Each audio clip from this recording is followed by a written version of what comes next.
Ja, lepo pozdravljeni vsi zbrani danes na, tako kot piše, prihodnosti mobilnosti, ki jo Volvo ob premieri, slavnostni premieri novega modela XC40 organizira tule v mestu oblikovanja. Za začetek bi samo rekel nekaj lepega, ker je v bistvu Andrej Brglez izmislil, ki je bil tudi danes eden od gostov naše okrogle mize, da s tem, ko se oblikuje mobilnost, se oblikuje tudi družba in oblikujejo se po drugi strani tudi mesta. No, danes bomo gostili, kot rečeno, 6 zelo zanimivih sogovornikov, ki bodo vsak svojega stališča povedali nekaj o prihodnosti mobilnosti, o elektrifikaciji, o novih oblikah lastništva, pa ne samo o car sharingu, avtonomni vožnji in pa seveda infrastrukturi, tako tisti cestni, na katero pomislimo tako na prvo žogo, kot tudi mobilni infrastrukturi in vsem stvarem, ki bodo sledile tako avtonomni vožnji kot električnim vozilom. Jaz bi lahko lepo povabil kar takole, no, dela, ne dela? Zdaj pa dela. Jaz se spodobi, da najprej povabim damo, profesorico doktorico Majo Konečnik-Rucijer z Ekonomske fakultete. Lepo pozdravljeni, prosil za en aplavz. Maja, lep pozdrav na odru. Vas bom kar dal tule na sredo, da ne bomo sami moški danes govorili o mobilnosti, se spodobi. Maja je in bo tudi nam v nadaljevanju povedala svojo ekipo študentov, tudi izvedla eno raziskavo na temo mobilnosti in o tem, kako mladi dejansko vidijo družbo, vidijo električna vozila in pa nove oblike. Naslednji, katerega stališča me zelo zanimajo, je eden tistih, ki zagovarja, da je treba mesto vrniti ljudem in odvzeti avtomobilom, ampak vseeno je pa večji catch v vsej zgodbi, kako mesto oblikovati. Lahko rečem prvi ljubljanski arhitekt, profesor arhitekture in pa podžupan Mestne občine Ljubljana, profesor Janez Koželj.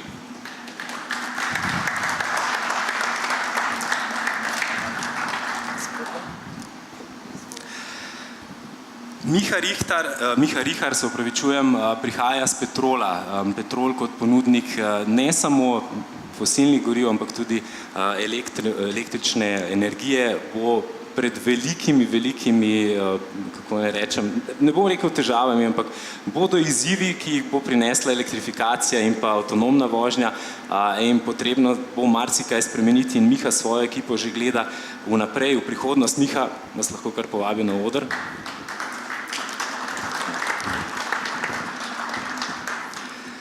Koordinator inovacij pri A1 Slovenija, zdaj prva stvar, ki verjetno pomislite, ko rečemo A1, je big data, in big data so tiste stvari, ki v prihodnosti mobilnosti zagotovo prihajajo tudi samimi vozniki in seveda njihovimi vozili, pa ne bodo avtonomna, v car sharing sistemi se bodo avtomobili pogovarjali z infrastrukturo, semaforji, sami med sabo in Peter Slovša bo pravi naslov za vsa vprašanja v naši debati. Peter, lep pozdrav.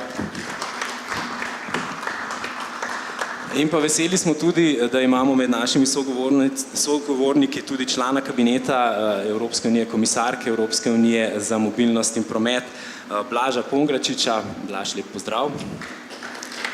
Blaž nam bo malo bolj obširno pojasnil, kako se Evropska unija prilagaja oziroma kako že gleda na samo prihodnost oziroma na to, kako se bo oblikovala ne samo mobilnost, ampak tudi družba. Kot zadnjega pa na oder vabim mojega kolega z oddaje Avtomobilnost, Andreja Brgleza. Andreja poznate tudi, živijo, hiter si.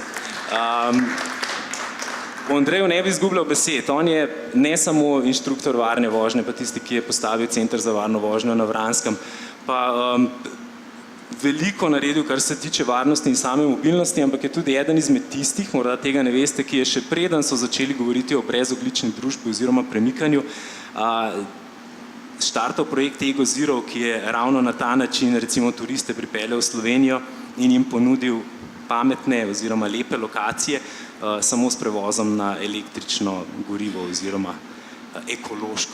Tako, super.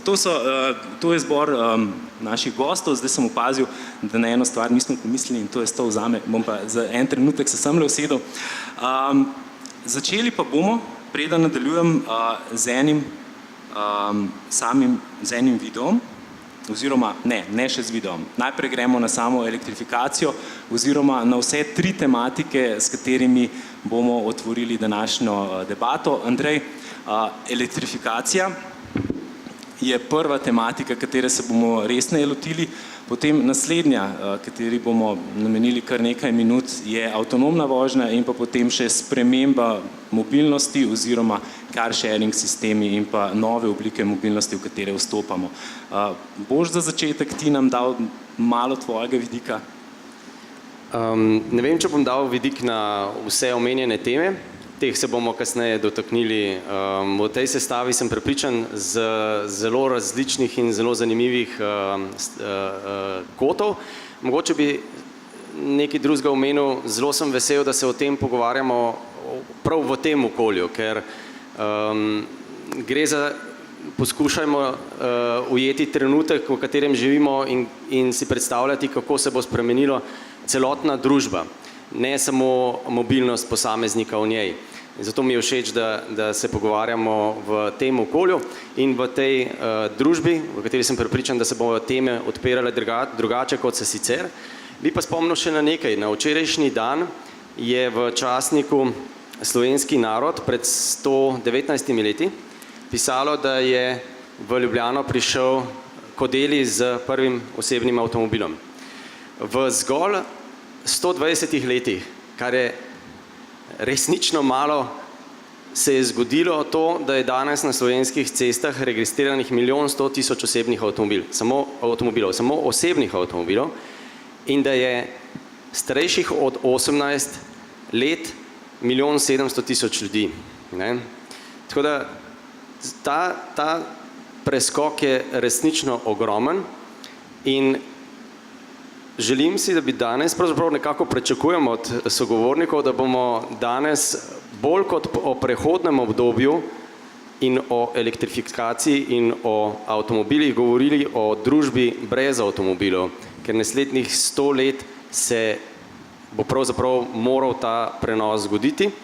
In glede na to, da živimo v času, kjer je samo več vsega, več avtomobilov zagotovo, mislim, da se moramo kot družba zastaviti cilj, kako bomo imeli ne več vsega ob vsem ostalem, kar že imamo, ampak imeli ravno dovolj tistega, kar potrebujemo. Ko govorimo o mobilnosti, je to več varnosti, več ekologije, več udobja in predvsem manj časa za transport. Ja, verjamem, da nam bodo avtomobili zdaj, ko postajajo vse bolj pametni, tudi pri tem znali kaj bolje pomagati. Prva tematika, ki se je bomo malo bolj podrobno lotili, kot rečeno, je tematika elektrifikacije oziroma električnih vozil, ki prihajajo. Vlada je na nek način že naredila prvi korak k temu, da ne vem, če lahko rečemo temu elektrifikacija, kot smo v oddaji ugotavljali, gre bolj za hibridizacijo, pa vendar nas zanima stališča naših gostov, pa morda bi za začetek stališča samega Petrola, ki je, tako bi človek rekel, na prvo žogo, še vedno najprej pomislimo na tisto točilko za bencin ali pa dizel. Kako je pri vas? V kakšno smer gre? Koliko že razmišljate o tem, da elektrika prihaja, čeprav zaenkrat je delež električnih avtomobilov na evropskem nivoju še vedno manj kot 0,5%. Ja, hvala. Zanimivo, kako v bistvu dolg časa traja, da ljudje dajo nekaj iz glave ali pa da ponotranijo novo vlogo nekega subjekta na trgu. Ali pa. Naprimer, Petrol že 10 let ni več zgolj naftno podjetje, ampak je v bistvu energetska družba in tudi, če pogledamo v razmerju dobička, pol dobička se ustvarja danes že iz drugih dejavnosti, ki niso torej povezane z naftnimi derivati. Tako da v bistvu tudi že slabih 10 let prodajamo in električno energijo, predvsem pa se vedno bolj usmerjamo v optimizacijo, bom rekel, vrsto sistemov. Torej imamo lahko, so to sistemi za daljinsko ogrevanje, sistemi za razsvetljavo, obnova stavb in podobno. No in en podoben izziv danes vidimo tudi na področju mobilnosti. Seveda mobilnost, taka kot jo poznamo danes, bo je verjetno čez nekih 15 let ne bo več. Bo bistveno drugačna, verjetno bodo na cesti, kot omenjeno, ena avtonomna vozila, absolutno bodo ta vozila električna. In kaj to pomeni recimo za družbo, kot je Petrol, seveda, poslovni model se bo praktično obrnil na glavo. Ne? K sreči se to ne bo zgodilo čez noč, ampak postopoma. Je pa hkrati to za podjetje, kot je Petrol, tudi ena velika priložnost. Namreč dogaja se menjava energenta in menjava energenta v bistvu s tem tudi pomeni, da se bodo na novo razdelile karte na trgu, ki je sicer danes na področju naftnih derivatov zasičen. Ne? Profesor Koželj, ko smo pri samih polnilnicah, ki bodo potrebne za same električne avtomobile, da ne govorimo še o drugih stvarih, ki pridejo, koliko je treba vnaprej razmišljati nekomu, ki ureja ta naš urbani prostor, sama mesta? Kakšni posegi bodo potrebni, da se mi pripravimo na to elektromobilnost, ki jo Evropska unija na nek način nam že predstavlja? Jaz bi začel od začetka vašega vprašanja, ne, kako pravzaprav upravljati mesto. Namreč mesto je treba upravljati po metaforu, da je živ organizem. Ker v bistvu, če pomislite, se ga da primerjati sami seboj mogoče. Vsaka mesto mora dihati, ne? Pa res. Mesto se mora premikati, mesto se mora reproducirati, mesto mora prebavljati, se presnavljati. Ima vse sisteme, ki so podobni, kot imajo vsa živa bitja. Ampak glede na to, da je električna... In se mora sve tudi hraniti. Ja. Ne? Zato ta primerjava je smiselna. Ne? In zdaj, ker je treba za živa bitja ves čas skrbeti, treba tudi za mesto ves čas skrbeti. Ves čas ga je treba spremljati, ves čas je treba ga na kak način opazovati, kaj se z njim dejansko dogaja, ne? Ga je treba meriti. Vsaka ves čas je treba delati nasproti neko diagnozo, to, kar pač ljudje mogoče premalo počnemo, ne? Mogoče bolj, ko se več takšne pozornosti namenjamo avtom svojim kot sebi, ampak nič hudega. Ampak v bistvu je mesto treba ves čas slediti, zasledovati. Zato, ker nam ga vplivajo različni deležniki, ne, tako se sodobno reče, ampak tudi različni vplivi, predvsem razvoj tehnologije. Namreč tehnologije nastajajo v mestih, ne, ker mesta so centri inovacij, ne, če vzgane zaradi koncentracije najrazličnejše, ker mesto je, ne, vedno, ne. Tudi koncentracija uma, bi lahko rekel, no, tudi koncentracija pameti. Skratka, tudi v mestih se najbolj zaostrijo družbene razmerja pravzaprav. Ne? V mestu se najprej pokažejo problemi, recimo razvojni, in iz tega potem izhaja tudi ta potreba po inoviranju, ne? Po iskanju novih rešitev in po preseganju obstoječih vzorcev. Ne? Skratka, sodobnega mesta se ne da več urejati na način, kot so se mesta urejala pred 10 leti, bi celo rekel. Ne da. Še manj pa, da bi lahko iz zgodovine vzeli neko izkušnjo, čeprav tako rečemo literarno, vedno, da zgodovina je učiteljica, najboljša učiteljica. Je sicer res, da se neki vzorci, ne, neke zakonitosti pojavljajo ciklično, ampak predvsem popolnoma drugačni obliki, moram reči. Ampak spet tako kot neka naravna evolucija. Ne? Tako imajo tudi urbani sistemi neko svojo evolucijo. Zdaj pa ne bi o tem govoril, da ne bi preveč teoretiziral, čeprav je res. Ne? No, ampak to je odgovor na vaše vprašanje. Skratka, mesto je živ organizem, ves čas ga je treba meriti, ves čas ga je treba spremljati in seveda ves čas je treba reagirati na, ves čas ga je treba prilagajati na spremembe. In to se mi zdi ključna stvar. Zdaj, mi tega malo ne znamo v Sloveniji, ker smo vedno za razvojem. Če pozna, to je naša pač usoda, ne vem zakaj, škoda, no? Da se problemi več čas kopičijo in šele potem na njih reagiramo. Ne? Zdaj, mogoče na nekaterih mestih, ki so bolj fleksibilna, bolj prožna, celo poskušamo ujeti nek čas, ne? Ampak za državo pa prav gotovo to drži, da je globoka. Tako po moji oceni skromni, pa ne bom šel nobena volilna teko, tako da ni na te povezaj. Država približno 25 let za tem, kar je Ljubljana dosegla. Ne?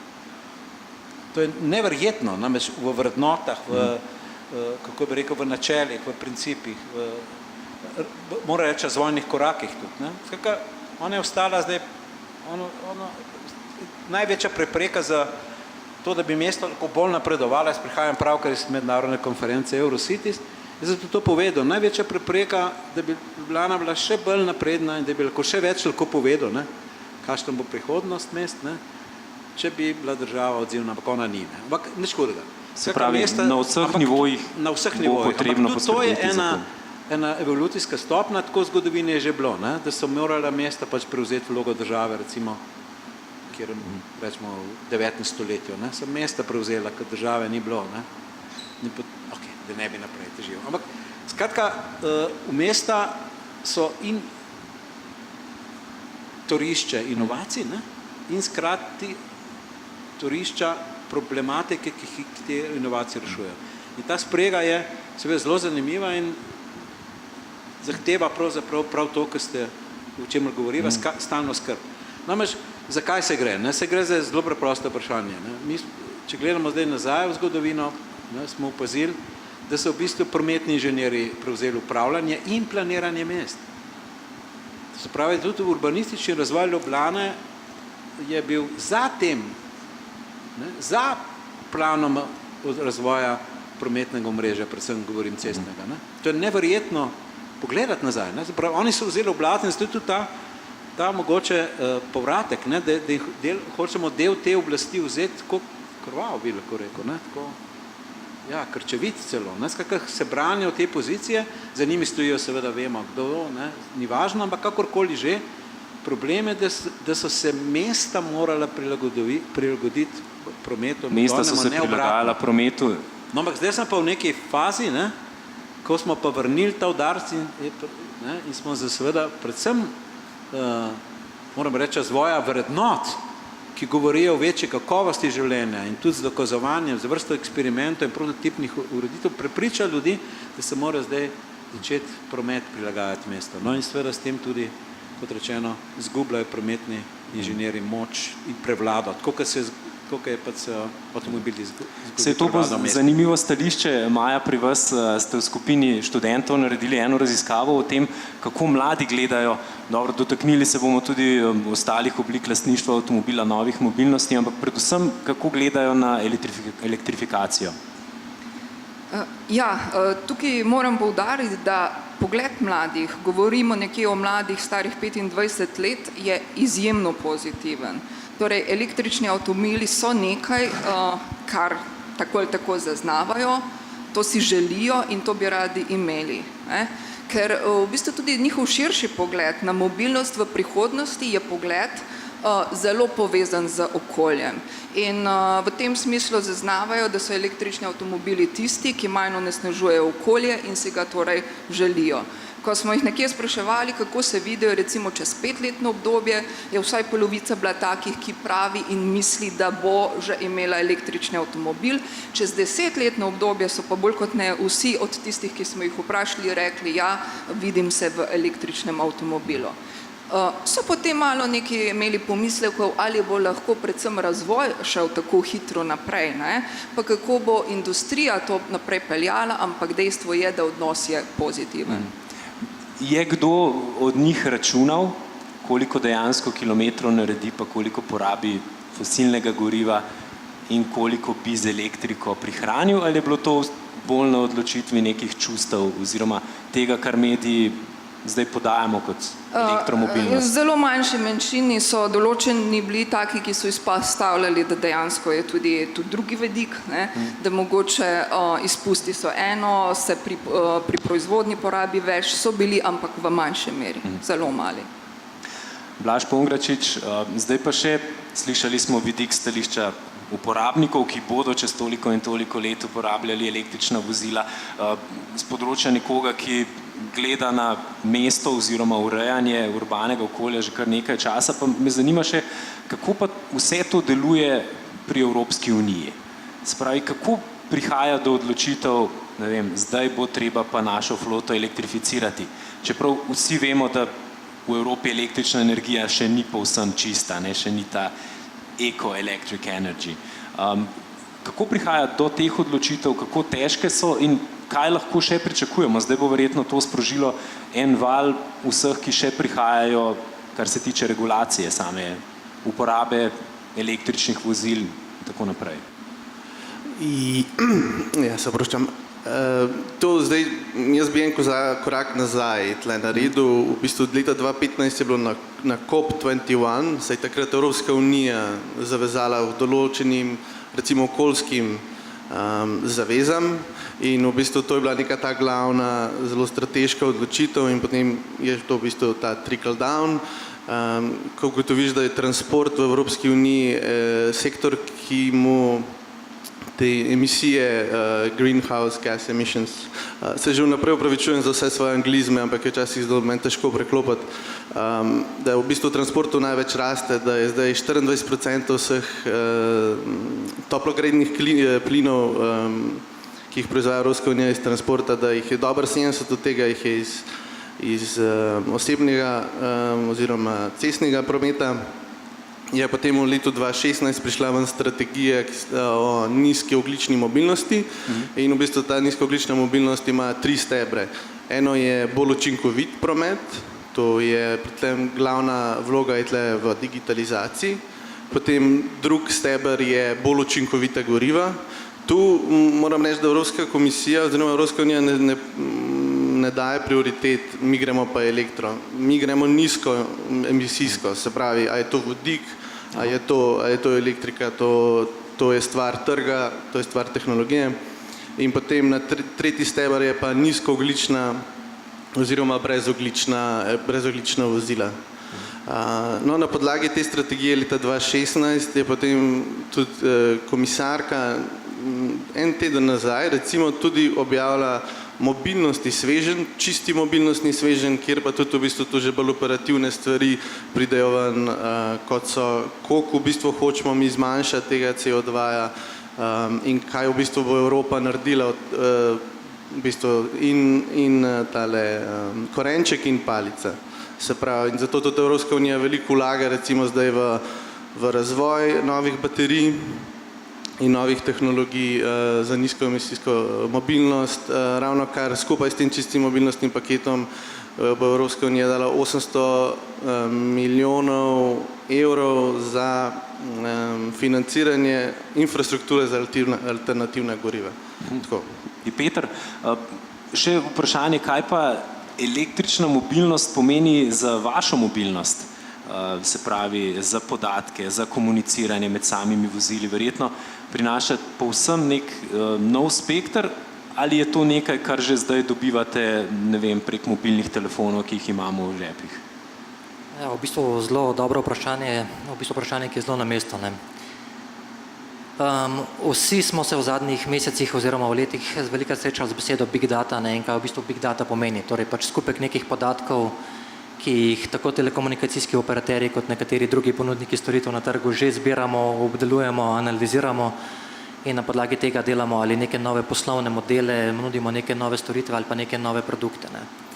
In ta navezava te big date, analiziranja produktov na neko elektrifikacijo vozil oziroma na avtonomno je zelo očitna. Če pogledamo trenutno na trgu, že obstajajo neke rešitve, ki na nek način spremljajo način vožnje, zbirajo podatke o tem, kako posamezniki vozimo, ali se držimo omejitev ali prekoračimo omejitve.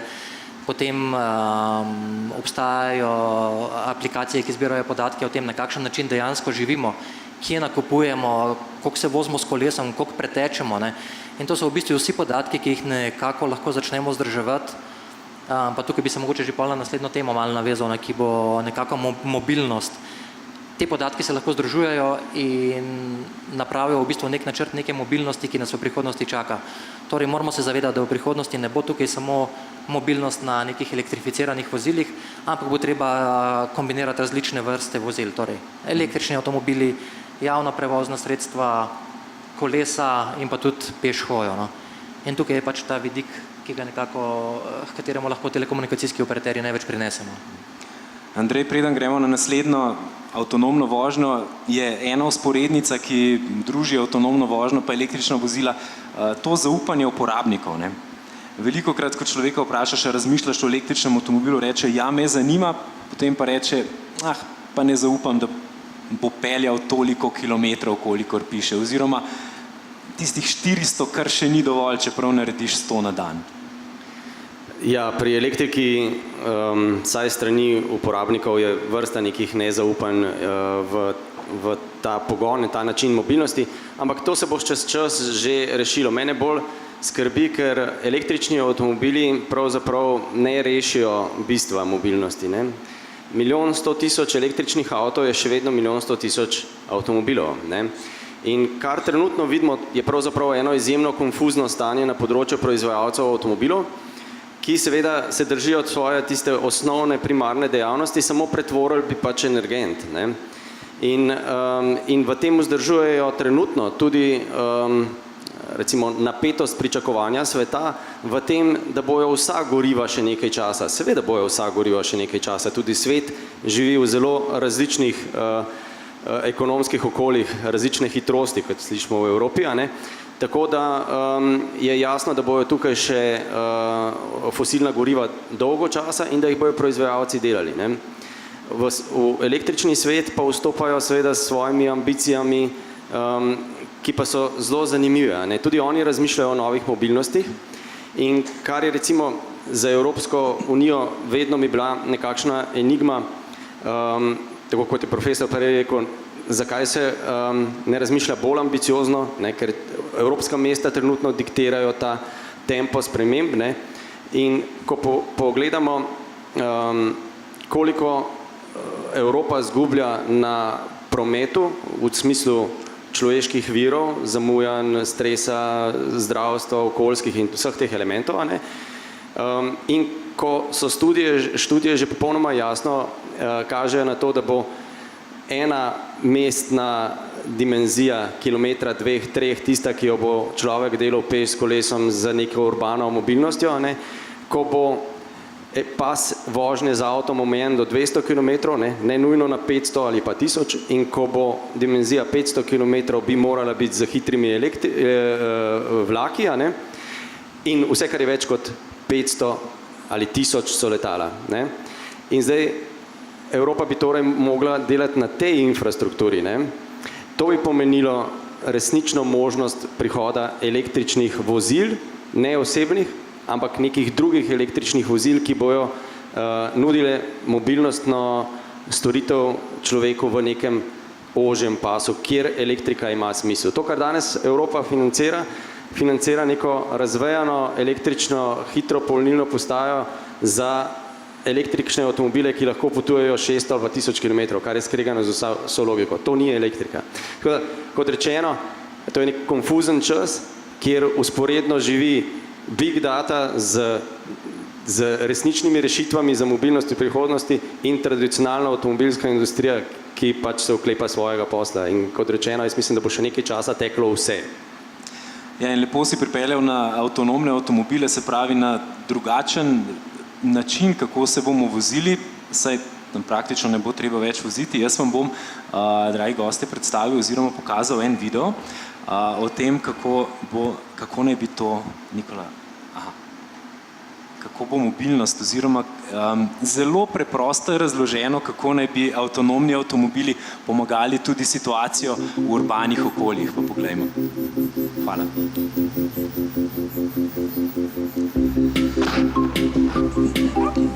Our city has grown up pretty much like all the other cities, and it constantly changes. We become more people, the city grows, we build houses, more roads and parking lots, more vehicles. But human beings also need space. So what would happen if we drive away the cars of today and start using autonomous cars instead? Autonomous cars don't need any signs, and autonomous cars need less space, enabling wider sidewalks. It creates more space for us humans. And autonomous cars can drive and park themselves somewhere else.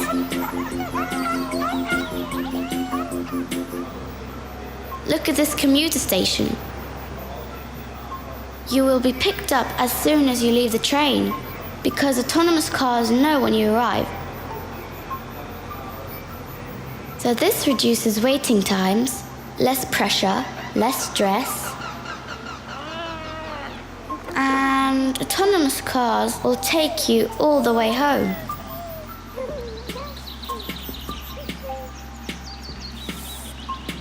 Look at this shopping mall.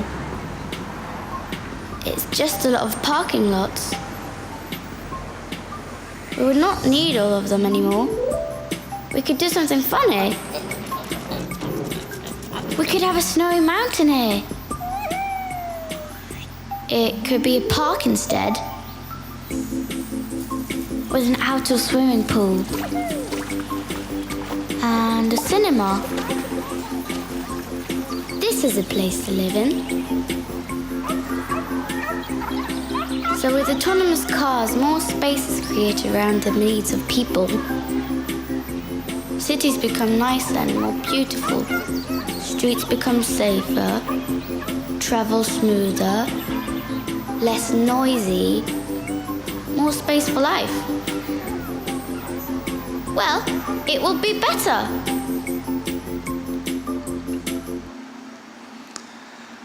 Sicer so Lego kocke, ampak smo vsi dobili nek občutek o tem, kako bi se mesta lahko spreminjala. Profesor Koželj, avtonomna vožnja pa je tista, ki bi lahko korenito spremenila, kako bo mesto izgledalo. Če bomo res posegali po tem, da nas bo nekoč avto prišel iskat, ne vem, domov, pa peljal v službo, se potem umaknil na neko odročno parkirišče in nas spet prišel iskat nazaj. Ni nujno, ne, da nas bo pride, ker jaz sem pristaš tako na aktivne mobilnosti, kot veste, ali dejavne, no. Kombinacije večjih mobilnosti. Ki pa vezana na, kot ste vi rekel, na intermodalnost in ta je potem vezana na to, da zdaj malo razumete, zakaj sem državo nekako kritiziral prej, ne, ker mobilnost ni rešljiva v mestih, ne. To so veliki sistemi, vi ste res hvaležen, ne, povedal popolnoma jasno, ne, da gre za razdalje, ne, a veste, za ta razdalja, na te razdalje, v teh razmerah je to sredstvo prometno najprimernejše in tako naprej. Zato je to en celostni sistem, ki mora biti povezan, sicer ne deluje. To je tako, kot z vašim sektorjem, če smem tako reči, ne. Tako z omrežjem stvari, ne. Če oni niso povezani med sabo, on ne deluje, ne. Enako kot s temi vele podatki, ne. Če jih nimate pripravljeni, filtrirane, da se jih da uporabiti, so neuporabni. Recimo državni so taki, ne. Imate ogromno podatkov, ampak mi ne moramo nič z njim izvesti. Piše sicer, da so open, ne, ampak jih ni. Zato je, zdaj živimo v času res sistemskih sprememb, ne, ki jih seveda diktirajo nove tehnologije, predvsem IT, ampak če jih mi ne znamo povedati, če znamo z njimi postavljati sistemov in jih širiti, potem ne moramo nič. Zato nekako tudi Ljubljana nazaduje. Ne more nič, mi smo prišli stopne, ko ne moramo. Mi sicer dajemo platformo, kot veste, smo se odločili takoj za za najem avtomobila, da je tako električen, ne, da bi ja prehitel mogoče, ne, in s tem nekako silimo, ne, a je tako res, no, energetsko družbo Ljubljanska, v tem primeru mogoče tudi vas mal, ne, seveda vsakršnega pač dobavitelja, da bi čim prej se odzval in da bi na prava mesta postavil čim prej črpalnih, ali kakorkoli že temu rečemo, napajalnih količkov, no, kot temu rečemo. Mesta mora poganjati, in on res poganja, ampak po nekje se ustavi in ne gre. Ne. Seveda mene sreče nanesla, da sem mogoče pred 4 tedni sem se vozil z takimi avtomatičnimi vozili, ne, samovozečimi, v mestu Masdar v Abu Dhabiju. Tam namreč gradijo neko mesto, ki seveda se najprej začelo s tem, kakšno je krožno gospodarstvo, ne? Najprej začelo s tem, kako primerno prometno sredstvo na primerno razdaljo razviti in tako naprej. Tam prostor ni ovira. Ampak seveda tam prostor ni ovira pri gradnji mesta. Ne, ni ovira, ampak prav se zato je zanimivo. Prav zato je zanimivo, da ko gradijo novo mesto, razmišljajo o vseh integriranih sistemih, ki grejo od seveda energetske učinkovitosti do učinkovitosti, ki je v prometu. No. Seveda je to vse primerno. No. Vse nove tehnologije se uporabljajo, no, tako hočemo reči. Ne. Treba jih samo pač povezati med sabo. Ne. Kako bi vi rekli, enabling, ne, je treba narediti. Ne. Treba je omogočati, da one pride do izraza. Ne. In seveda je vse dobrodošlo. Veste, tudi električni avtomobili so dobrodošli, samovozeči avtomobili, vse je dobrodošlo, če jih znamo pač povezati v sistem na ta način, da oni delujejo kot pač živ organizem. To sem hotel reči, ne, da po potrebah in tako naprej. No. Da so pač fleksibilni in uporabni. Tako da ja, seveda, tudi. Večinoma, ko smo spraševali vsaj starejše voznike, jim je težko predati volan svojega vozila, no to lastništvo je še vedno velik del, ne samo pri Slovencih, mislim, da tudi pri drugih državljanih Evropske unije. Maja, pri vas v anketi, kako so se mladi soočali s tem, da bi pa uporabljali recimo avtonomno vozilo, ko sam spustiš volan in te potem vozilo samo pelje in pa ja, seveda potem kasneje tudi samo lastništvo tega vozila. Dovolijo avto, da jih pelje sam oziroma ali si še vedno želijo voziti, tako kot smo si mi želeli voziti, ko smo bili stari, ne vem, 15-16 let in komaj čakali, da gremo lahko delati izpit. Ja, tukaj imamo različna mnenja. Ne? So posamezniki, ki bi seveda dovolili, da jih avto vozi na okoli, ki je to dobrodošlo. Imamo pa tudi take, ki dejansko še vedno uživajo v vožnji, imajo pomisleke, etične pomisleke in moralne pomisleke.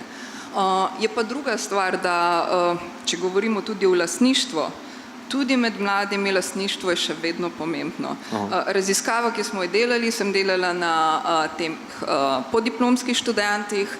Ja, lastništvo je bilo pomembno, sem rekla, ali bomo naredili kako spremembo, če gremo na dodiplomske študente, ki so stari nekje 20-21 let, spet lastništvo je pomembno, mi omogoča dejansko fleksibilnost, tudi car sharing, te stvari so sprejemljive, ampak v kombinaciji z lastništvom. Torej, vseeno malo presenetljivo, predpostavljala sem, da ti mladi vseeno razmišljajo, da lastništvo ni več nujno. Pri določenih mogoče niti ni nujno, ampak še vedno je tukaj prinaša ugodnosti in da ja, lastništvo je še tisto, ki je pomembno. Bomo v lastništvu malo še kasneje, ja, kar. Ja, če se jaz lahko navežem na ene par stvari, ki jih je bilo povedanih. Ne? Na samo avtonomno vožnjo in vozila, ki bodo sama se polnila in vozila. Tudi na to bi prišel. Okay. Ampak bi mogoče zajel mačkan širšo sliko. Ne? Namreč ena izmed stvari, ki jo pogosto slišimo v javnosti, ne, je ta groza, ja, promet bo naraščal, vedno več ga bo. Ne? Joj, če bomo razširili, naprimer tukaj v Ljubljani, no, ko smo ravno ob Dunajski cesti, ne, se je skupnost odprla, da pač ne želi razširitve ceste. Ne? Češ, da potem bo pa več prometa. Ampak se treba na tej točki vprašati, zakaj je več prometa, kaj to pomeni. Namreč, več kot je gospodarske dejavnosti, to samo po sebi seveda implicitno pomeni, da bo več ljudi se peljalo od točke A do B, ne vem, šlo na izlet, več ljudi bodi si šlo v trgovino, bodi si bo naročilo nek paket in ta paket bo nekako mogel priti do njih. Ne?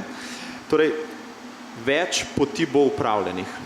Zdaj pa, to, kar je naloga, kar mi lahko dosežemo, ne, če se navežem na to, je, da ta sistem do določene mere optimiziramo. Ne. To pomeni, da združujemo, torej, da se ne pelje vsak paketak sam, pa da se ne pelje vsak človek sam, ampak da jih skušamo nekako pametno združiti. Ne. In zato sem začel svoje besede z optimizacijo. Ne. Ampak treba se pa obenem tudi zavedati, da kaj se bo dogajalo. Torej, vedno več bo potrebe po teh, hkrati bomo to optimizirali, ampak tisti, ki pa živi v iluziji, da bo pa prometa čez 15 let manj, je pa mogoče boljš, da čim prej se to iluzija razblini, ker se to ne bo zgodilo. Ravno tako, kot tudi energije ne bomo porabljali manj. Porabljamo jo bolj učinkovito, ampak s tem, ko imamo vedno več porabnikov, seveda skušamo ostati nekje približno na isti ravni. Ne? In če že to dosežemo, je to nek velik cilj. In pa če gremo mogoče še na en korak dlje, ne? če se navezam pa na avtonomno vožnjo. Ne? Jaz mislim, da vedno moramo izhajati iz potrebe uporabnika. Kaj je tisto, kar uporabnik resnično potrebuje? Ne? Jaz, kadar je, če ne pada kaj dol z neba, ker pa v Ljubljani tretjino leta pač nekaj leti dol, ali je to dež, ali je to sneg, ali je to rosa, se vozim v službo s kolesom. Ne? Ampak v obleki grem zelo težko na kolo. Takrat grem na taksi ali pa z avtom. Ne? Torej sem primoran uporabiti neko drugo obliko transporta.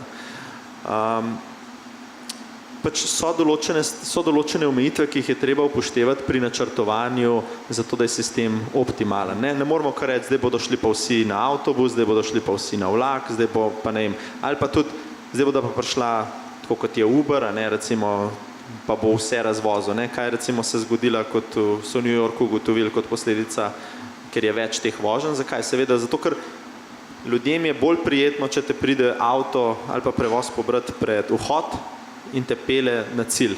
Torej ne, da moraš najprej hoditi 500 metrov do podzemne železnice, potem čakati 5 minut na vlak, potem se drenati, potem spet ven, ponoviti vajo.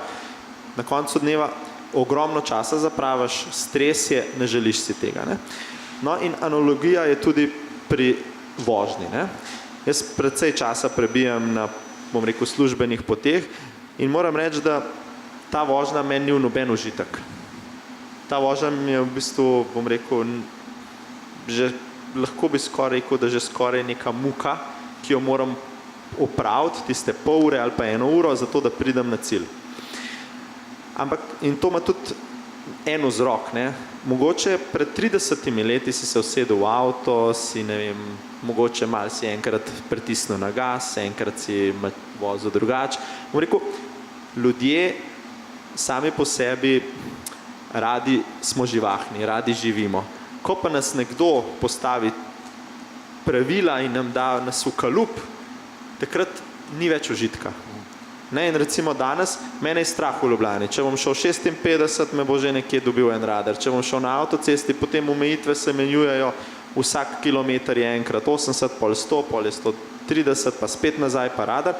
Kaj to pomeni? Jaz se moram skozi biti pozoren, skozi se moram ukvarjati s popolnoma banalnimi stvarmi. No, a se lahko vmešam? Stališče Petrola, ne? Zdaj, ja. Ne stališče uporabnika. Zdaj recimo premamite kupca, da pride tankat k vam, recimo s tem, da imate kavo za napot.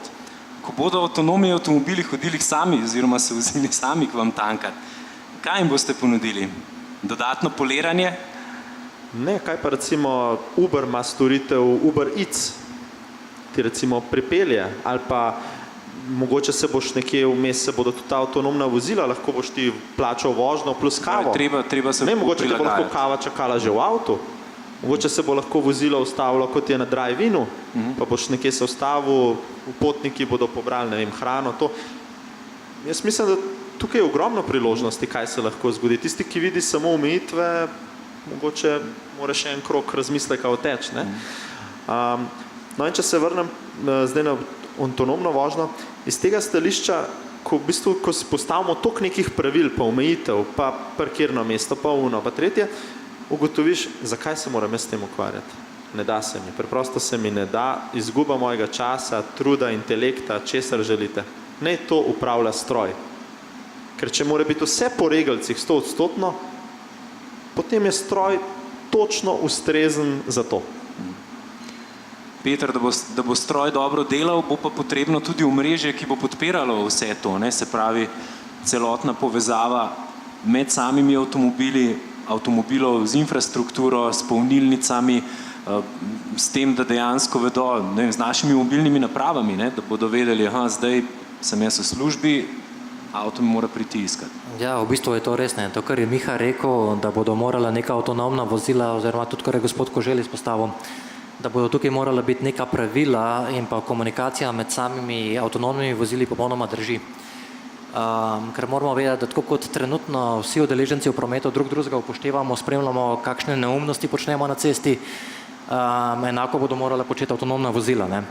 In tukaj potem pač na nek način pridejo v to celotno igro tudi telekomunikacijska podjetja. ker moramo se zavedati, da trenutne komunikacije, kot jih poznamo, so super. LTE, kot ga poznamo, je super. Je omogoča velike hitrosti prenosa podatkov in smo večinoma vsi zadovoljni z njim. Ne? Ampak, ko bomo pa enkrat govorili o avtonomnih vozilih, bo pa tukaj potrebna res hitra reakcija. Torej, te odzivni časi posameznih povezav, pošiljanja podatkov od enega vozila do drugega, oziroma v nek sistem, ki bo celotno situacijo analiziral in pač poslal celotnemu sistemu nek ukaz, kako naj reagira v določeni situaciji, to bo pa zelo kritično prišlo. Tukaj bodo odzivni časi morali biti zelo kratki, mogli se bojo meriti v milisekundah in tukaj bo potrebno kar nekaj razvoja še. Tako na strani razvijalcev avtomobilov, kot pa tudi v bistvu na strani ponudnikov telekomunikacij. Sicer zadeve grejo v to smer tudi v bistvu z naslednikom 4G oziroma z naslednikom LTE, torej s 5G-jem, kjer so te odzivni časi že obljubljeni, da bodo zelo nizki, ampak mislim, da je tukaj še veliko dela in ne samo v zagotovitvi infrastrukture, ki bo to omogočala, ampak potem tudi pri samih aplikacijah oziroma pri samih platformah, ki bo to storitev oziroma to hitrost prenašale na sama avtonomna vozila. Blaž, stališča Evropske unije oziroma pri vas verjetno sive lase dela tudi sama varnost, kar se tiče avtonomnih vozil. Kako bo tu sledila zakonodaja? Zdaj še vedno je največje vprašanje, kdo bo kriv, ko bo prišlo do nesreče. Bo kriv tisti, ki je za volanom, ki bi zdaj kot voznik, kot ga poznamo, od prvega avtomobila naprej bi moral prevzeti odgovornost, ali bo, ne vem, kriva znamka, bodo tu neke posebne tožbe. Je tukaj v pripravi? Ja, ne vemo še, kdo bo kriv. So pa definitivno pogovori potekajo. Evropska komisija ima tako imane platforme, na katerih se združujejo in proizvajalci avtomobilov in programske opreme in Telekom, Simobil, operaterji in podobni, ki v teh stvarih razglabljajo in v bistvu tudi planirajo v bistvu naslednje korake. Definitivno je v bistvu pristop nekako, da se gre, da v bistvu zakoni sledijo, vsaj potrudi se, da se bodo zakoni sledili tehnološkemu razvoju, ne pa da bodo capljali za njim. Definitivno je velika uganka, kako zagotoviti varnost, se pravi, da te ne more nekdo hekant in te povzročiti nesrečo. In vse te moralne dileme in seveda tudi od zavarovalniških. Tle je še zelo veliko stvari, ki jih v bistvu kot ljudje, kot družba moramo predebatirati in v bistvu ta pogovor pa teče. Je pa iz stališča Evropske komisije tu nekako se vidi, da se pravi, da bodo varna vozila, bodo mogla biti povezana vozila, in tle neke aplikacije, kar se tiče in tega napredka, ki ga bo vse to prinesel, smo se recimo zelo veselimo, ker je bilo prej omenjen, koliko nastane recimo zastoj na cesti. Po naših ocenah v Evropski uniji 1 milijardo na dan je strošek zastojev, potem stroški prometnih nesreč s smrtjo in hudimi poškodbami je 100 milijard na leto, da ne omenjam potem še onesnaženja zraka, se pravi, tle pridemo na $500 trilijona na leto socioekonomskih stroškov, ki jih v bistvu digitalizacija in elektromobilnost in druga mobilnost nekako probata rešiti. Andrej, ampak zagotovo pa najbolj problematična ta umestna siva cona, ko bodo na cesti že avtonomno vozeči, ne bom rekel samo avtomobili, ampak morda tudi nekoč avtobusi, cel spekter, lahko bi rekel, javnega prevoza. Ja, to umestno obdobje je občutljivo, tako kot ste tudi ostali omenili, je pa mogoče zanimivo tudi to, da bolj sociološki vpogled v avtonomno vožnjo, kako se ljudje odzivamo ob prvem stiku z avtonomnimi avtomobili.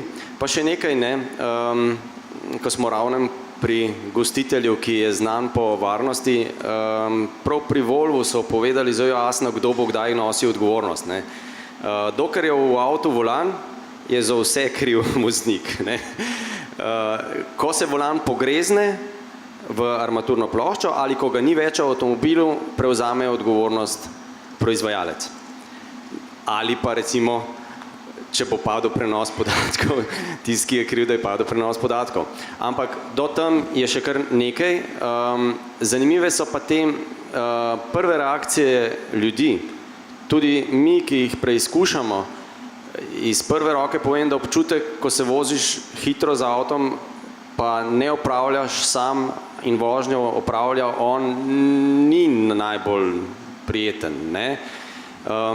In ko to pretvorimo recimo v vse te milijarde, ki ste jih omenila, ne, si pol rečeš, pa bi se res ne bi raj vozil z enim avtom, kjer ni volana zelo hitro, raj bi se peljal drugače, ne, na hitrih razdaljah. V mestu je druga zgodba. Avtonomni avtomobili v mestih imajo svojo prihodnost, so že tukaj in živijo in to je definitivno, ne. Ko gremo pa na druge razdalje, pa avtonomna vožnja, razen da reši stres in monotonost, kar je super, ne, niso najbolj prava rešitev. Ampak kot rečeno, zanimivo tudi, kako se ljudje odzivajo na avtonomne avtomobile, ne. Tukaj je v Ameriki recimo so zaznali povečanje provokacij. Ljudje skačejo prek Googlov avto in testirajo, če se bo ustavil.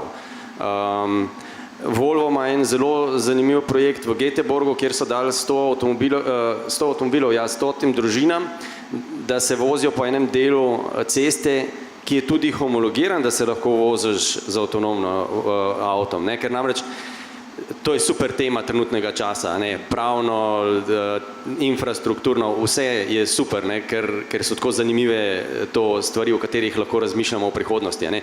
Ampak recimo oni so to naredili in ne z stališča tehnologije avtomobila. Oni vejo, kaj avto lahko naredi, ne? In da zmore to vožnjo odpeljati. Njih zanimajo reakcije voznikov in drugih.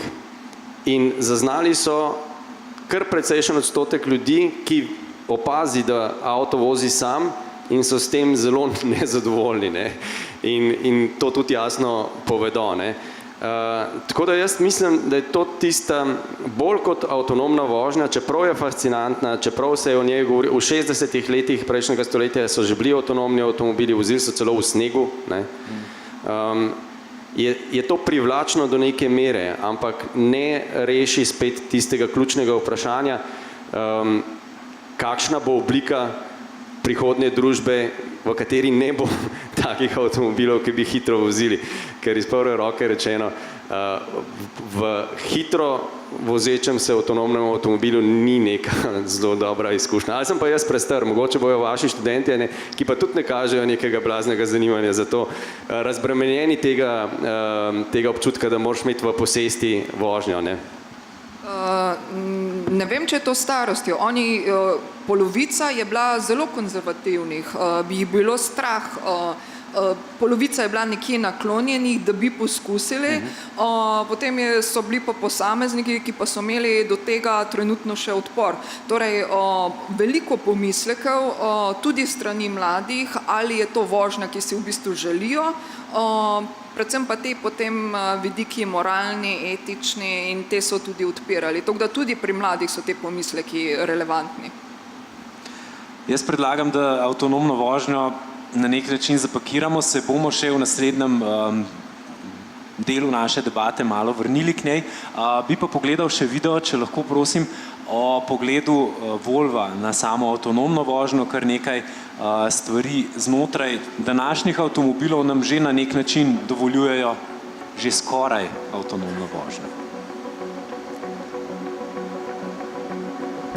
Vehicles are driven by people. Everything we do at Volvo has always been about taking care of the people in our products. In today's world, everybody is stressed for time. Time has become that thing in life which you just never have enough of. Volvo's perspective on autonomous driving is to fix what's broken about driving, which is high traffic situations in metropolitan areas, and do it as fast as possible. There's a lot of technology talk around autonomous driving, and instead we wanted to do what's right for us as a brand, which is to really put people at the center of each question that we pose.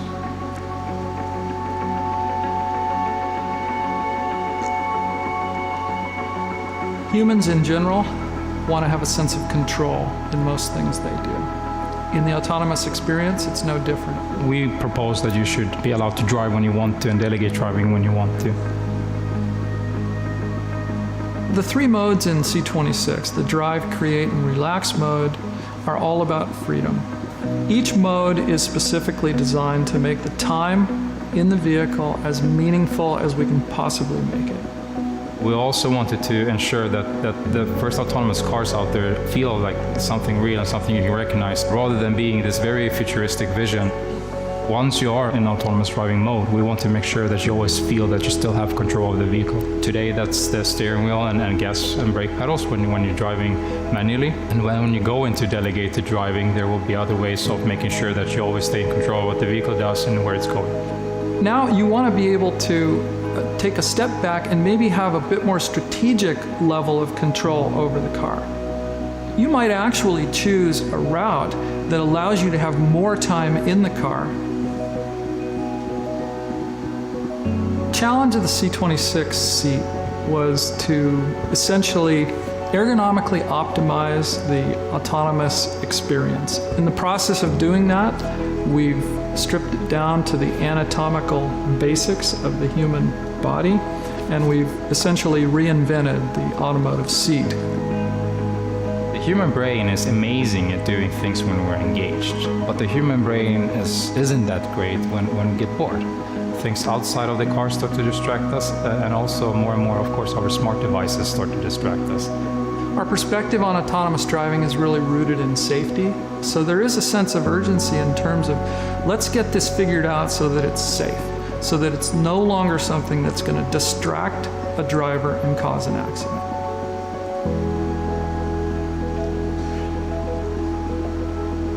The challenges of this, as we roll into a fully autonomous future, are to evolve this technology in ways that not only make the driving experience as safe as possible, but to enrich it with a much more meaningful experience of the time behind the wheel. We also, in this journey, discovered that autonomous driving is much more about people's story than a technology story. We found, I think, that recipe of something that people could actually see as their next car, but at the same time really transform their life into something totally new.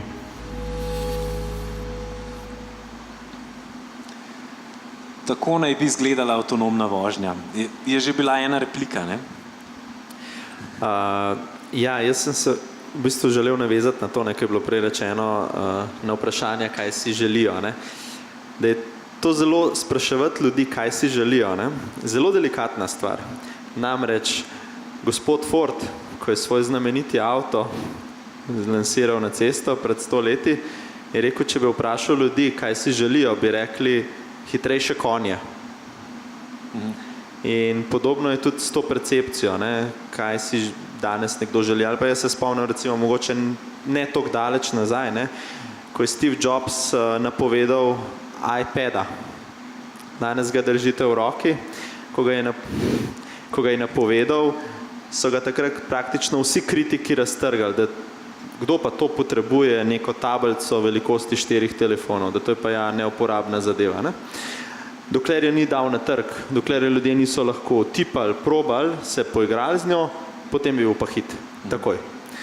In se mi zdi, da je tukaj tudi podobno, ne? Da ljudje imajo strah pred električnimi vozili, imajo pomisleke pred avtonomnimi vozili, ampak jaz mislim, da ko bodo imeli možnost probati, ne? Recimo tisti, ki probajo enkrat električno vozilo, so vsi navdušeni. Sem prepričan, da ko bomo imeli enkrat možnost probati, kako se je usest v avtonomno vožnjo in se vmes ne ukvarjati s tem, a si na levem, a si desnem pasu, kdaj boš prehitev, pa ne vem kaj, ampak se boš ukvarjal lahko s, ne vem, z družbo v avtu, ali pa danes je popularno, mogoče boš lahko, ne vem, nov snap posnel, ali pa na Instagramu pregledal novih 1000 slikic, ki so nastale v zadnji minuti. Ne vem, karikiram, ampak jaz sem prepričan, da bodo ljudje našli bolj zabavne oblike, kaj se da početi med vožnjo, kot pa gledati na cesto. No. Andrej, je to stvar navade? Je to tako kot pri asistenčnih sistemih, ko, dobro, razen smerokazov, ki se jih še vedno nismo navadili uporabljati. Stvar, ko pač tolikokrat probaš, da potem, ne vem, zaupaš aktivnemu tempomatu, ki vozi drug za drugim, se pravi sledi avtomobilu, lane assistancu, ki te drži znotraj voznega pasu. Ne, sigurno je in to absolutno drži, ne. Tako kot je Ford predvidel Jobs, dajmo v drug kontekst, ne samo na to, kako se nečesa navadimo, ampak kako je profesor prej povedal, da mesto gledamo kot organizem, ne. Mesta danes organizmu dajo nekaj, ne, in tisto nekaj ni nujno, lahko je preveč sladkorja v nekem trenutku. Ni rečeno, da je zdravo, a ne, ampak ne vemo, dokler ne poskusimo. Zato so taki eksperimenti, kot jih dela recimo Ljubljana, zelo dobrodošli. Tudi če se organizem vsake toliko časa strese, ni to nič narobe, a ne. In avtonomni avtomobili recimo lahko nekaj prinesejo, kar ne vemo še bo, kaj bo. Lep primer je recimo London, kjer je z zbiranjem podatkov Amazon ugotovil, da je s tem, ko je močno povečal možnost kupovanja paketov, ne, se je toliko frekvenca za optimizacijo sicer že, a ne, prevozov teh paketov, transfer njihovih logistik toliko povečal, da so za 1/3 zastojev krivi kar Amazonovi dostavljavci. Če bi razmišljal korak nazaj, ne, bi kot recimo človek, ki da še injekcijo mestu, rekel, to bo super, dajmo, da ljudje ne bojo hodili ven, ne od doma kupujejo, ne, ja, sam so kupovali toliko več, a ne, da so naredili s tem nekaj, kar nihče ni mislil, da se bo zgodilo, a ne. To je približno tako kot podatek, da ločeni starši onesnažijo svet bolj, kot pa in naredijo več zastojev na svetu, kot tisti, ki niso, ne. Na ene stvari lahko vplivaš, ne, na druge pa ne. In v tem recimo je tisto, kar danes ne vemo o avtonomnih avtomobilih, ne, bolj kot človeško zaupanje. Avtomobili bojo, zaupanja vredni bojo, kaj bojo pa naredili, pa ni čisto rečeno, ne. Zato, ker recimo ves čas gledamo lepe avtomobile z usnjem, pa noter se en sam pele, a ne. To ni poanta avtonomnega avtomobila, ne.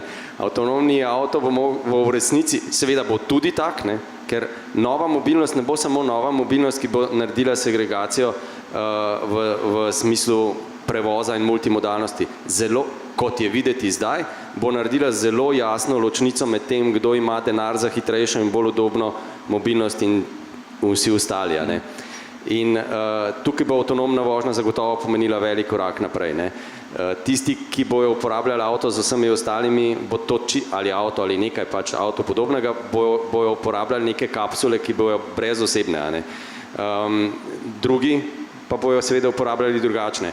Tako da se mi zdi ta kombinacija avtonomne vožnje in vsega, kar smo danes govorili z energenti vred, zanimiva predvsem iz stališča oblikovanja prostora, ko ne vemo, kaj se bo zgodilo, če se nekaj zgodi. Avtonomna vožnja je lep primer tega. Vprašanje, kam bo to mesto zapeljalo, oblikovanje mesta, predvsem Evropa je tukaj zelo na preizkusu, a ne. Azijska mesta, kitajska mesta se že oblikujejo vsa bistveno drugačna, ameriška so bile zgrajena drugače, so že bila zgrajena z bistveno drugačnim pogledom v mobilnost. Mi, če hočemo prehiteti azijske tigre ali kljubovati Ameriki, moramo danes šok narediti nad evropskimi mesti, ki so stara, ki so drugače oblikovanja. Oni tega problema nimajo. In tukaj je recimo to, kar se reče pogosto, da je izziv za Evropo. Ne vem, če je izziv, to je težava, ne, ker jo je treba predelati, ne, in recimo skočiti korak naprej pa eksperimentirati bolj, kot eksperimentirajo Kitajci, ki imajo drugačno osnovo za to, recimo. Blaž, lahko pričakujemo kakšne direktive strani Evropske unije, Evropske komisije, vsaj vem, kar se tiče multimodalnosti, ste in tudi komisarka je velika zagovornica uporabe večjih načinov prevoznih sredstev, tako kot je prej že profesor Koželj rekel, se pravi souporaba, tudi kolesa, peš, javni prevoz, se pravi bo kombinacija nekih zvrsti mobilnosti, ki bodo nas peljala na določeno točko. Ja, v bistvu naslednje leto je na mandatu Evropske komisarke imenovano leto multimodalnosti, tako da te probleme se bodo definitivno probali nagovoriti. Tudi maja, aprila bo prišel tretji mobilnostni sveženj, ki bo tudi nagovarjal in avtonomna vozila in uporabo različnih modov, se pravi zvrsti prometa, mislim, da se reče, oblik prometa. Zdaj že v podrobnosti ne moram razkriti, ker v bistvu je to še v oblikovanju. No. Ampak definitivno mi o tem razmišljamo, o tem se veliko pogovarjamo, ne seveda samo znotraj administracije, ampak veliko je stikov z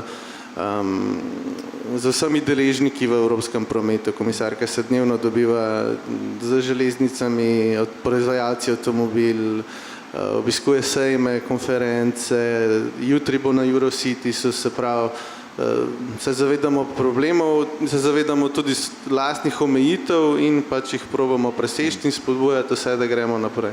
Je pa tako, da Evropska unija je zelo zanimiva tvorba, ne, nas je veliko, je več kot 500 milijonov, 28 držav, imamo toliko pa toliko institucij, vse te stvari se morajo nekako singularnost, ne, mora biti, da gremo naprej. Mogoče smo včasih malo počasni, ampak mislim, da smo pa tudi včasih te odločitve pa zaradi tega malo boljše.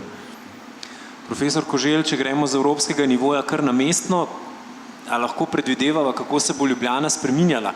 Zdaj z vsemi tremi, ne, elektrifikacijo, avtonomnimi vozili in na koncu še multimodalnostjo, če vzamemo v spektr mobilnosti, bo manj parkirnih mest, manj gneče v mestu, ali so to samo pobožne želje?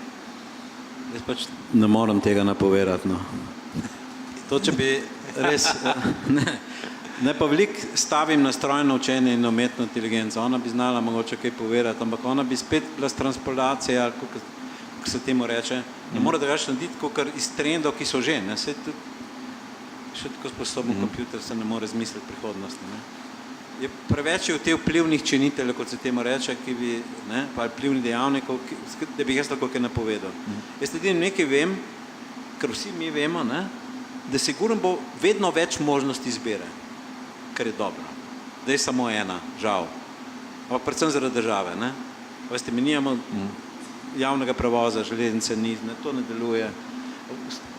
To se ne vede, Ljubljana vozi, ne, v občine kot so Logatec, ne, pa tako, veste, take dolge že, ker bi morala država, no, ko so mi na ta način rešujemo probleme, ne, pač dnevnih migrantov, da pač mi vozimo na mest tipi drugim. Ampak ne bom več, bo drug večer temu namenil lahko. Ampak sigurno bo več možnosti, ne, se pravi, več bo na razpolago različnih oblik, glede na, kot ste videli, povedali najprej na razdalje, ne, potem na dostopnost, ne, ampak prav gotovo bo multimodalno se razvijala, to se pravi več možnosti, več kombinacij možnih in pri teh vedno stavim in bom stavil in to lahko napovem, bo zmagovalec kolo. Ne? Ker kolo lahko spojite s čemarkoli, ne? Lahko spojite z letalom, lahko spojite s hitrim vlakom, lahko spojite s samovozečim avtomobilom, z navadnim avtomobilom, lahko ga spojite tudi z malim elektromotorjem, ne? Ker vam pomaga, če ni lih ravno mesto kot je Ljubljana, ampak kolo bo sigurno prevladalo kot tisto, ne, najpriljubljenejše prometno sredstvo in predvsem na razdalje, ki jih bodo mesta imela. Zakaj? Ker jaz tudi verjamem, da bo, to sem nekako napovedal, no, v začetku, da ne bo promet glavni vidik urbanističnega razvoja, ne, ampak bo predvsem nizka uporaba energije, ne, družbena integracija in ne, kako bi rekel, souporaba prostora, predvsem to verjamem, to bo sigurno glavni koncept prihodnosti, to bo 100%, spravo souporaba hiš, prostora, prometnih sredstev, vsega, ne. Vsaka, ta servisna ekonomija bo napredovala prav gotovo, ker je tako fleksibilna, ne, ker je vezana na, je podpira pač nove tehnologije. Tako da jaz verjamem, da bo spet prevladalo to, da je treba graditi mesto na kratke razdalje, ne, tam, ki je smiselno, ne, in tako naprej. Verjamem pa, da bomo imeli vse te sisteme integrirane, ne, in ko bodo oni integrirani, ko bodo med seboj povezani, bodo delovali, ne, kot sem že v začetku rekel, kot nek dobro otečen organizem, ne mehanizem. Da bodo med seboj povezani, ne, bo pa potrebno spet veliko dela in veliko nekih informacij, ki se bodo nabirale sami tokovi. Ne vem, že zdaj nam recimo, ko pogledamo v zemljevid, nam da najhitrejšo pot, pa se ta pot spreminja glede na del dneva, če smo povezani v sistem in če damo tudi svoje podatke, nekje se nahajamo. Ja, tako je, res je. Pač zbiranje podatkov v realnem času že obstaja, ampak te podatki se zelo hitro spreminjajo in pač včasih situacija na terenu ne ustreza temu, kar pač vidimo na neki aplikaciji. Jaz sem mogoče še nekaj drugega hotel poudariti, glede same multimodalnosti. Sama multimodalnost dejansko že obstaja. Tudi v Ljubljani, če pogledamo, trenutno imamo ponudnika, ki ponuja najem električnih avtomobilov, imamo javni prevoz, lahko se uporabljajo kolesa mestne občine Ljubljana, tako da ta multimodalnost je. Jaz vidim tukaj zelo velik izziv v tem, kako vse te razne oblike transporta nekako povezati v neko enotno storitev. Torej, mi moramo tukaj v bistvu začeti govoriti o modalnosti oziroma o mobility as a service, torej o mobilnosti kot storitvi. Ja, tako. Torej, ne bomo več govorili o tem, da se gremo voziti z avtom, ampak bomo govorili o tem, da se bomo peljali od točke A do B. To bo pomembno, pot, ne pa v bistvu sredstvo, s katerim bomo prišli do našega želenega cilja.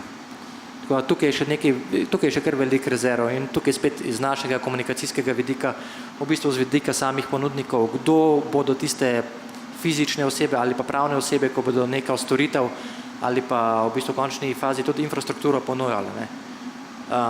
Treba je narediti veliko na povezovanju, vsi imamo v bistvu neke ideje, kaj bi radi naredili. Mi imamo idejo, kaj bi radi naredili, Petrol ima svojo idejo, kaj bi rad naredil, Mestna občina Ljubljana ima svojo idejo, kaj bi rada naredila. Mogoče se pa v bistvu v tem trenutku še premalo pogovarjamo oziroma iščemo neke sinergije, ki bi nas pripeljale v neko naprednejšo rešitev pač same multimodalnosti. In še prepričati je treba mlade, Maja, da se začnejo posluževati multimodalnosti, car sharinga, novih oblik mobilnosti. Ali se to že? Oni so temu naklonjeni, predvsem mogoče v tej smeri, da dejansko ta multimodalnost hkrati, da enkrat bo pomenila, da bo dejansko manj avtomobilov na osebo, to, kar smo prej izpostavili. In ta preskok narediti, da v bistvu car sharing je dobrodošel, ampak kdaj bo to pomenilo alternativi, da ne posežeš po svojem, da nimaš lastništva svojega avtomobila. In tukaj, ko bo ta preskok narejen, sicer se mi zdi, da se čez leta vidi napredek, ampak ta preskok mislim, da bo potem dodal res tisto pravo vrednost. Meni se zdi zelo smiselno to, kar je bilo izpostavljeno, kar je Peter izpostavil glede intermodalnosti. No in tukaj se pa mogoče, če se smem, lahko nekoliko pohvalim. Z Mestno občino Ljubljana smo namreč letos prijavili skupaj evropski projekt, ki je bil tudi nagrajen. Torej smo dobili možnost za črpanje določenih nepovratnih sredstev in bomo ravno naslavljali ta problem, torej intermodalnosti. Namreč v sklopu tega projekta se bo vzpostavila tudi tržnica prevoznih storitev, ki bo naslavljala točno to, kako priti iz točke A do točke B s kombinacijo različnih oblik prevoza. Lahko je to recimo električen taksi, lahko je to, ne vem, se združi nekaj potnikov, pa se jim ponudi šatel prevoz, na letališče, lahko tudi znotraj mesta, ali pa naprimer, kadar gre, partner so tudi na projektu Slovenske železnice, kadar gre za torej medmestno povezavo, pa seveda recimo torej tudi, da se presede potencialno na vlak in na končni destinaciji spet morda na drugo obliko transporta. In tako da se mi zdi, da tukaj delamo v pravi smeri, oziroma v smeri, v kateri razmišljamo, tako da bodo tudi v roku leta, dveh že vidni verjetno prvi rezultati. Jaz nočem poznani navadi, dobro bo se samo hvalil, tako da jaz nisem hvalil tem občine preveč. Postavljal v spredje, bolj me to skrbi, da zadnjič sem šel z vlakom na Dunaj, čez Salzburg, in sem imel na odhodu iz Ljubljane 51 minut zamude. S tem, da ta vlak je štartil iz Ljubljane, ni prišel iz Zidanega mosta.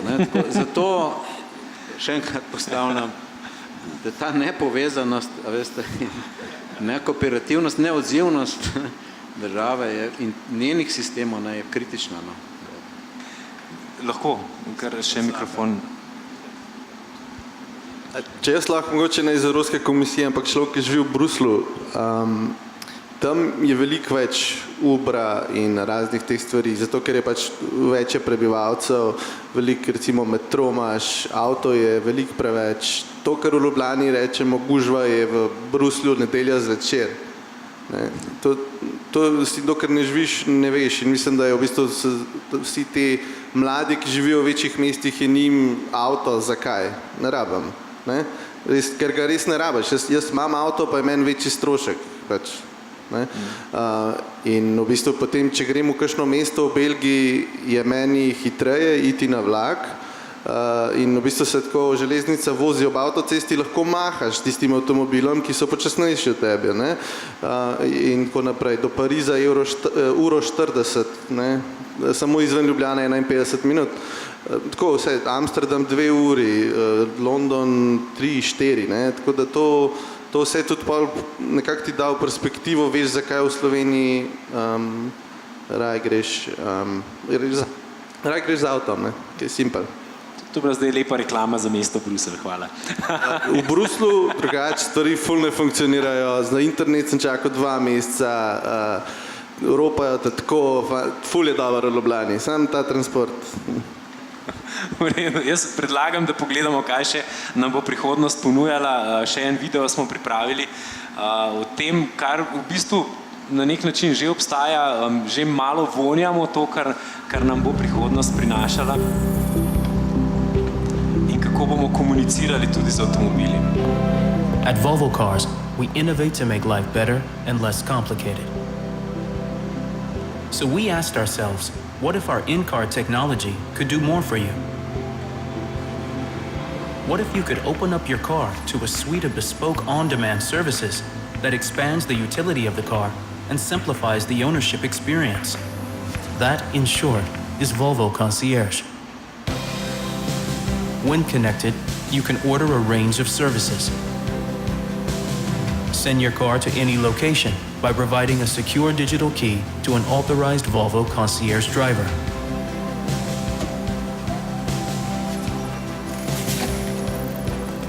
Have your car sent to the nearest Volvo retailer, serviced and returned.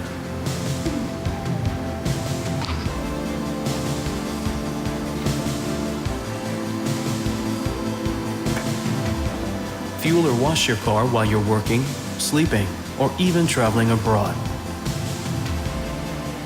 Volvo Concierge opens up a world of possibilities where the Volvo ownership experience is seamless and uncomplicated. An experience where your Volvo is in the service of you.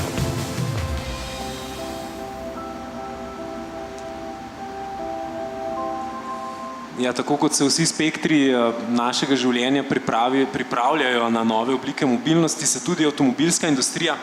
Zato bi jaz kar povabil Nikola Galiča, marketing in PR Volva, da se nam pridruži tule na odru. Nikola je tudi pobudnik današnjega panela. Bi kar pozdravil z enim aplavzom. Nikola, bom predal še mikrofon.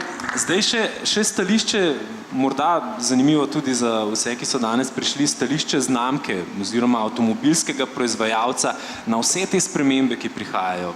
Vse naenkrat, elektrifikacija, nove oblike mobilnosti, ki jim je treba slediti, pa avtonomna vozila, ki pa na nek način že skoraj so tukaj.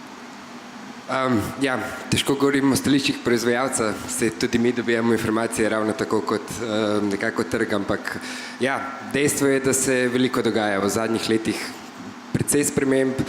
Eden od teh razlogov je, da smo tudi organizirali to debato, čisto da sledimo tem spremembam, da debatiramo o tem in jaz pa vidim prihodnost nekako v tem v sodelovanju. Noben proizvajalec sam ne bo zmogel prinesti vseh teh tem, o katerih smo se pogovarjali.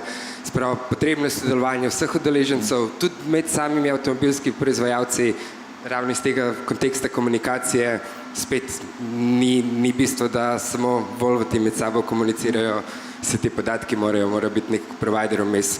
Tudi te storitve, ki jih vidimo, neki concierge service, spet rabi nek zunanji partner, ki ti bo v tem pomagal. Tako da Jaz vidim prihodnost definitivno v sodelovanju vseh, celotne družbe, se tako, kot smo rekli, oblikujemo družbo. Zdaj bi jaz dal še možnost vprašanja komu od vseh, ki ste danes tule zbrani, če imate kakšno vprašanje za kogarkoli ali pa vse od naših gostov, če se je vmes kaj nabralo. Ne? Ok, potem bi se pa vsem, tako dragi gosti, kot dragi udeleženci našega dogodka o prihodnosti mobilnosti, lepo zahvalil. Vas povabim, da si pogledate še tale dva lepotca, ki jo danes premierno gledamo v Ljubljani, novi model Volvo XC40. In ja, kakršnakoli bo mobilnost, vam še vedno lahko rečem varno in srečno. Hvala. Hvala.